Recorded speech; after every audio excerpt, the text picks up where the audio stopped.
میرے آقا صلی اللہ علیہ وسلم کے دیوانوں، امت محمدیہ پر دولت کی فراوانی، مال کی فراوانی اور زندگی کی کشادگی اللہ نے دی تھی۔ ہونا تو یہ چاہیے تھا ہم رب کی بارگاہ میں سربسجود ہو جاتے، اللہ کے قانون کے پابند بن جاتے، اپنی زندگی کو رب کی عبادت کے لیے وقف کر دیتے، لیکن اللہ اکبر ہم نے یہ نہیں کیا، بلکہ اس قوم کا حال یہ ہو گیا کہ یہ قوم کافروں کو دیکھ کر، مشرکوں کو دیکھ کر، یہود و نصارہ کو دیکھ کر اس قوم نے عیاشیوں کے اڈوں کو تعمیر کرنا شروع کیا۔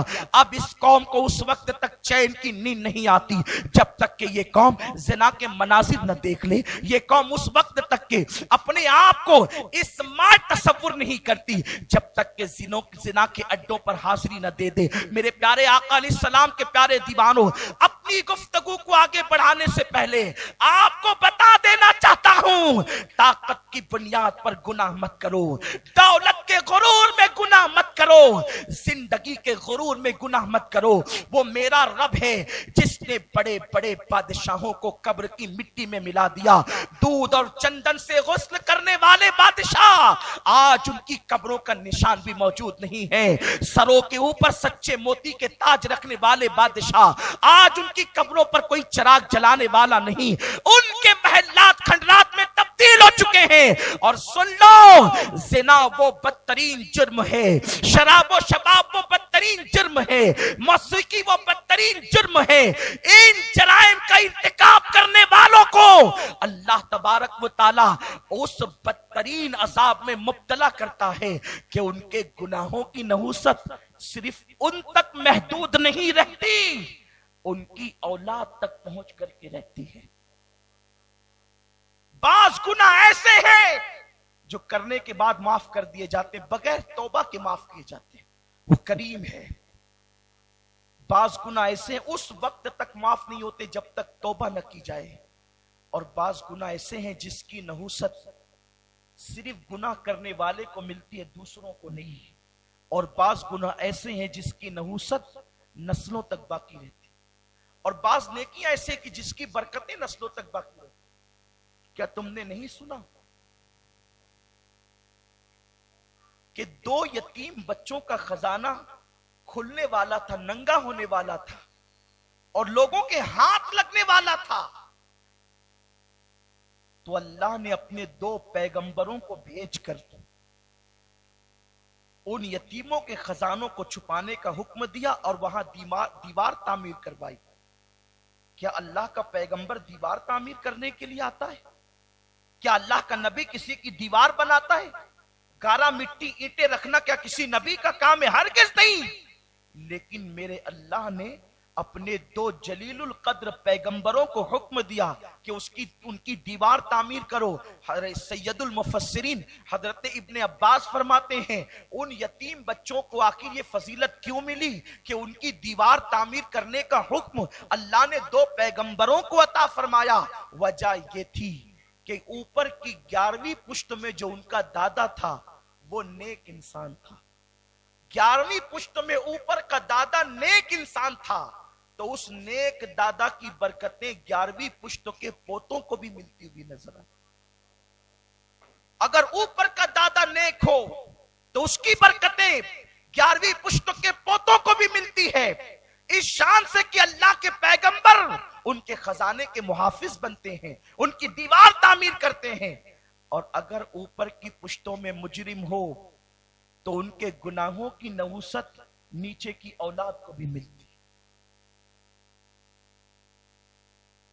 اسی ہندوستان کی سرزمین پر کم و بیش 7 صدیوں تک مسلمانوں نے حکومت کی، تیمور سے لے کر بہادر شاہ ظفر تک اچھے برے بادشاہ آئے، اکثریت بروں کی تھی، اچھے بہت کم تھے۔ انہوں نے ایک مرد نے اپنے حرم میں 500 لڑکیوں کو رکھا، اپنے جنس کی تسکین کے لیے مشرک کافرہ عورتوں کے ساتھ انہوں نے شادیاں رچائی۔ کسی نے سورج کو خدا کہا، کسی پلید نے اپنے آپ کو اللہ کا خلیفۃ الاکبر کہا، کسی نے کہا کہ اذان میں میرا نام آتا ہے، इस तरीके के बादशाह भी हुए, लेकिन उनके ज़िना, उनके इश्क, उनकी अय्याशियों की दास्तानें यूं है कि एक मुगल शहजादा एक लड़की को अपनी बगल में लेकर किसी पार्क में बैठा था। रास्ता खुला हुआ था, लोग आ जा रहे थे। उस जवान लड़की ने कहा, मेरी जान, मैंने अभी तक किसी इंसान को मरते हुए नहीं देखा और मेरी ख्वाहिश है कि मैं किसी इंसान को मरते हुए देखूं। उसने बगल की लड़की को, जो उसकी दाश्ता थी, उसकी मनकूहा नहीं थी, उसके साथ उसका निकाह नहीं हुआ था, उसने कहा बस इतनी सी ख्वाहिश है कि तुम किसी को मरता हुआ देखना चाहती हो, जाने मन अगर तेरी तमन्ना ये है तो जरा अब किसी को मरते हुए देख ले, देख। और उसके बाद उसने अपनी बंदूक को हरकत दी और गोलियां एक चलने वाले किसी गरीब पर चला दी। उसका लाशा तड़पने लगा तो मुस्कुरा करके कहता है, देख लो, आपकी खातिर हमने एक को कत्ल कर दिया है, अब तक किसी को मरते नहीं देखा था, मरते हुए देख लो। लम्हों के गुनाहों ने सदियों की सजा पाई।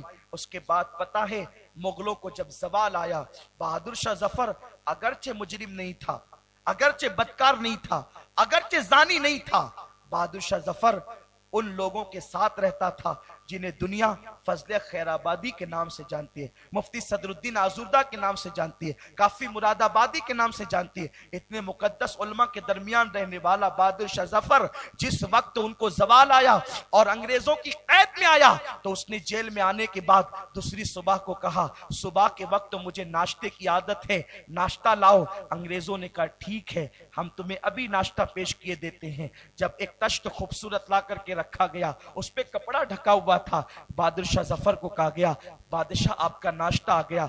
जैसे उसने कपड़ा हटाया, उसकी आंखों में अंधेरा आ गया, उसका दिमाग चकराने लगा, उसके पैरों के नीचे से जमीन खिसक गई और बादशाह ने रो करके कहा था, अगर मेरे बाप दादाओं ने अय्याशियां न की होती तो शायद ये दिन मुझे देखना नसीब न होता। ये तारीखी जुमला बहादुर शाह जफर ने क्यों कहा था? इसलिए कि जैसे ही उसने तश्त से कपड़ा हटाया तो उसने क्या देखा, उसके दो बेटों के उबले हुए सर उसे नाश्ते के तौर पर पेश किए गए थे। उस वक्त बहादुर शाह जफर ने कहा था, आज का सवाल मेरे बाप दादाओं के जराइम की सजा है। मेरे प्यारे आका सल्लल्लाहु अलैहि वसल्लम के प्यारे दीवानों, बाप दादा नेकियां करते हैं, उसकी बरकतें भी नस्लों को मिलती है। बाप दादा अय्याशियां करते हैं, उसकी नहुसत भी नस्लों को मिलती है। माल कमाने वालों, सर्दी और गर्मी, बारिश की परवाह न करते हुए तुम माल इकट्ठा कर रहे हो, रातों दिन दुकान पर हो, रातों दिन तिजारत में हो, रातों दिन ड्यूटी पर हो, न सर्दी की परवाह, न गर्मी की परवाह, न बारिश की परवाह, न दिन की परवाह, न रात की परवाह, न अपनों की परवाह, न बेगानों की परवाह। लोगों के प्रोग्रामों से जी चुरा रहे हो, लोगों के फंक्शनों से अलग हट करके सिर्फ एक मकसद, कमाना कमाना कमाना। क्यों कमा रहे हो? इतनी मेहनत क्यों कर रहे हो? सरों का पसीना तलवों तक आ रहा है, वजह क्या है? मेरे बच्चों का मुस्तकबिल बेहतर हो जाए। मैं कहता हूं, बच्चों का मुस्तकबिल सिर्फ माल कमा कर देने से बेहतर नहीं हो सकता।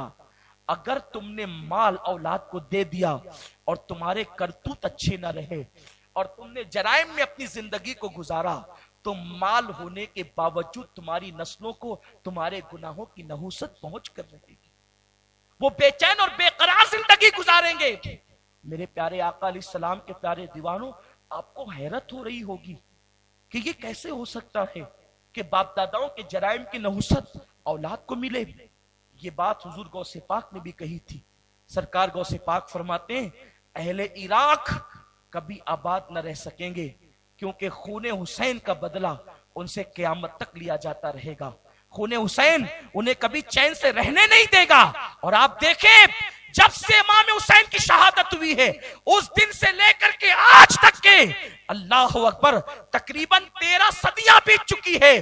पूरा 100 साल अहले इराक कभी खुशी की जिंदगी नहीं गुजारते। इराक संवरता है, फिर उजड़ता है, फिर संवरता है, फिर उजड़ता है, फिर संवरता है, फिर उजड़ता है। क्या बगदाद को को शहरों की दुल्हन नहीं कहा जाता था। अरुसुल बिलाद कहलाने वाला बगदाद, हलाकू और चंगेज ने उसकी ईंट से ईंट बजाई थी। उसके बाद बहुत तमन्नाओं से, बहुत अरमानों से मुस्लिम ताजदारों ने उसे संवारा था। अभी सो रहा था बगदाद। लोग कहते थे अब बगदाद कभी नहीं उजड़ेगा, लेकिन पूरी सदी मुकम्मल न हुई थी कि बगदाद फिर उजड़ा। तख्तो ताज को फिर धूल चिटाया गया, सरों से फिर गेंद खेली गई, दजला में फिर खून बहा। अल्लाह अकबर। जब जिस वक्त मौजूदा बुश का बाप उसने बगदाद और इराक को तबाह किया, फिर लोगों ने कहा था सद्दाम ने बगदाद को इतना संवार दिया है कि अब घरों के अंदर नल की टोटियां सोने की हो गई है।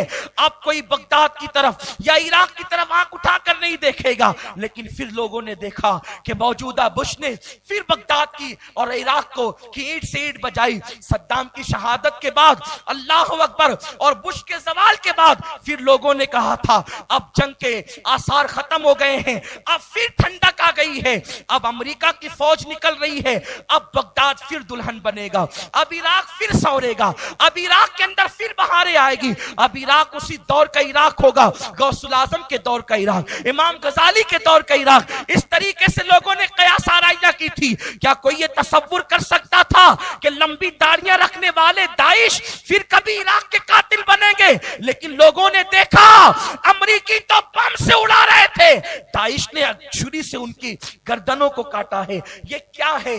ये उनके बाप दादाओं की कमाई है जो औलाद को मैसर है। हालांकि हमारी हमदर्दी उनके साथ है, हमारी दुआएं उनके साथ है, लेकिन मिसाल देने के लिए अर्ज कर रहा हूं, बाप दादाओं के करतूत नस्लों तक के उनकी नहुसतें मिलती है।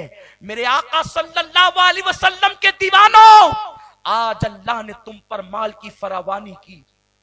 आज नासिक में या महाराष्ट्र में या पूरे मुल्क हिंदुस्तान में 90% मकानात ऐसे हैं, बल्कि उससे ज्यादा, कि जिनके घरों में दिन में 3 मर्तबा खाना पकता है।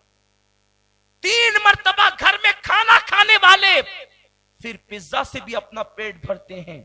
कोई लाइट नाश्ते के नाम पर, कोई बेड टी के नाम पर, कोई किसी नाम पर, कोई किसी नाम पर, फिर अपने पेट के अंदर जो है वो खाना डालता है। गोया के 3 मर्तबा घर में और 2-3 मर्तबा बाहर हर इंसान खा रहा है। लेकिन खा करके जराइम करने वालों, अल्लाह का कुरान तुम्हें पुकार पुकार कर कह रहा है, जब कुदरत फरावानी देती है तो कुदरत तुम पर निगाह भी रखती है। इन्नल्लाह काना अलैकुम रकीबा, अल्लाह तुम पर कड़ी निगरानी कर रहा है। तुम्हारे अंदर कोई सुरखाब के पर नहीं लगे हैं कि तुम नमरूद जैसा काम करो फिर भी अजाब से बच जाओ, फिरौन जैसा काम करो फिर भी अजाब से बच जाओ। बल्कि ये बात मैं कहना चाहता हूं उलमा की मौजूदगी में, मेरे असातिज़ा बिलखुसूस मेरे उस्ताद मुशफिक और मेहरबान उस्ताद यहां मौजूद है, मैं गलती करूंगा वो मेरी जरूर इस्लाह करेंगे। जो जराइम कौमे फिरौन करती थी उससे बढ़ करके हम गुनाह कर रहे हैं, उससे बढ़ करके हम जराइम कर रहे हैं, इसलिए कि वो कौमें दूर जा करके गुनाह करती थी। हमने अपने घर को गुनाह का जंगल बना दिया है, हमने अपने घर को अय्याशियों का जंगल बना दिया है, हमने अपने दौलत कदों को ऐश कदा बना दिया है। कल तक के गुनाह के लिए लोग दूर दूर का सफर करते थे, माँ बाप से छुप कर गुनाह करते थे, भाइयों से छुप कर गुनाह करते थे, बेटों से छुप कर गुनाह करते थे। हमने गुनाहों के आलात अब अपनी मुट्ठी में ले लिए हैं। बहुत दिन तक के ये जराइम की जिंदगी न किसी की रही है, न आपकी हमारी रहेगी।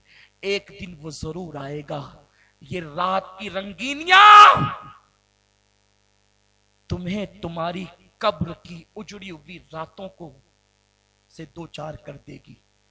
ये गुनाह की आबादियां तुम्हें मुजरिम बना करके शहर खामोशा तक लेकर के जाएगी।